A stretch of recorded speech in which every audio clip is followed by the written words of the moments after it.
Ako po may nabiling mga ganito, tapos ano niya.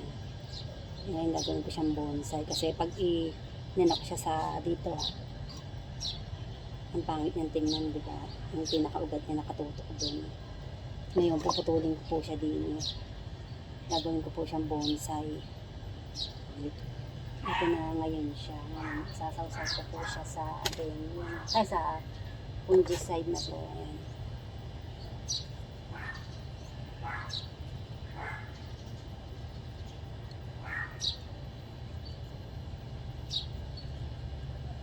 Ano ko ng kamay ko kasi hindi siya napupunta eh.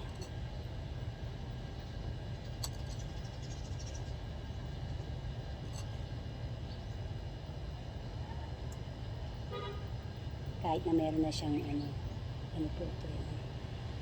Kahit na meron na siyang usbong, ayan, tumutubo. Ito double to eh, dalawang ID po yan. Hindi ako nagandahan sa pagkakatubo ng ugat na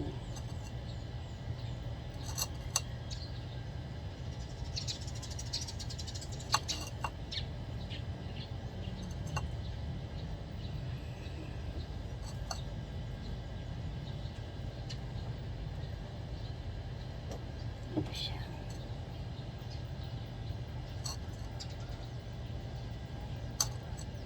Nagsisearch po ako sa at ginagaya ko lang po yan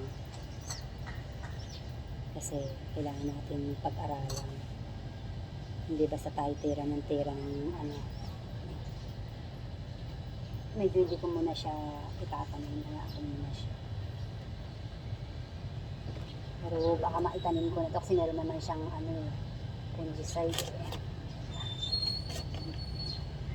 tapos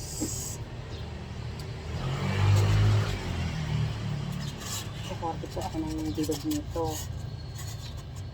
para siya mapaidapo ko.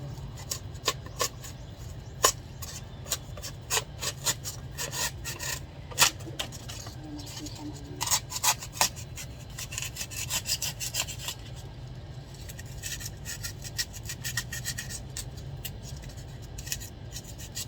tagaan lang po talaga yan.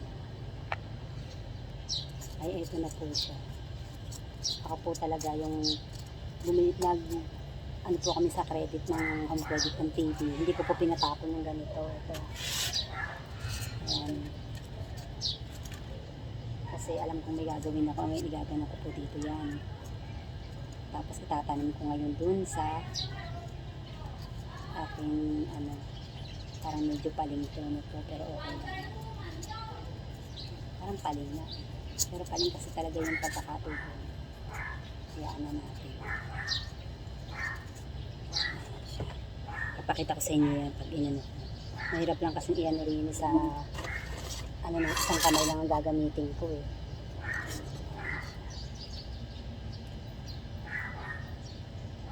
Talagang nakayuko siya.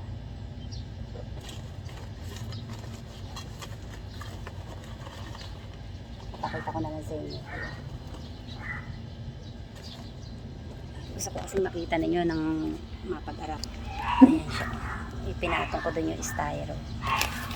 Tapos yung lupang pinaggalingan niya, yun din ang ipang-aano ko. Talaga nagkakamay pag nagtatanim. Hindi ko ma-enjoy magtanim pagka naka-gloves. Yan po. Nakita ko lang po yan din sa mga nagbo-bonsai. Ganyan ang gagawin ko dun sa tatlo. Ayan sa dalawa pa. Ayan na siya. Lalagyan ko ngayon siya ng bato para hindi siya kasi may gewang-gewang. Muisbong na po siya eh. Pero pinutol ko talaga siya. Ito na siya. Pero hindi ko muna to ibibilad sa araw. Isisilong ko muna siya. Hayaan ko siya ng ganyan. Diyan na yan hanggang sa lumaki. Ito gagawin ko pa to. Ayan, thank you uli. Sinishare ko lang po sa inyo. Ito yung mga gagawin ko pa yun. Ito na yung mga nagawa ko. Ayan. Ayan siya. Thank you.